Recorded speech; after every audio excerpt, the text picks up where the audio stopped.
Hello everyone. সকালবেলা পড়িয়ে এসে একটু আয়নার সামনে দাঁড়িয়ে স্কিনটাকে দেখলাম রোদ্রে ঘুরে আমার মুখে বেশ খানিকটা ট্যানও পড়ে গেছে। তো খুব চিন্তা হচ্ছিল, সামনেই পুজো আসছে, কী করব।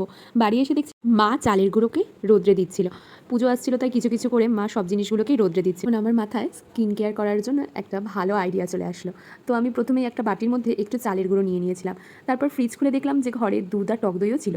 তো সেগুলোর সঙ্গে আমি একটা দারুণ প্যাক বানানোর চেষ্টা করলাম। সামান্য একটু দুধ আর একটু টক দই মিশিয়ে নিলাম। ওই তিনটে মিশ্রণকে আমি একটুখানি থকথক করে ভালো করে একটুখানি মিশিয়ে নিয়ে স্কিনের উপরে অ্যাপ্লাই করার জন্য রেডি হয়ে নিলাম। তো আমি ভালো করে স্কিনটাকে আগে ধুয়ে নিয়েছিলাম।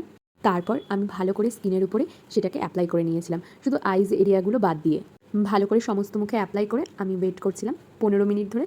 তো 15 মিনিট পরে আমি ওটাকে ভালো করে ওয়াশ করে নিলাম।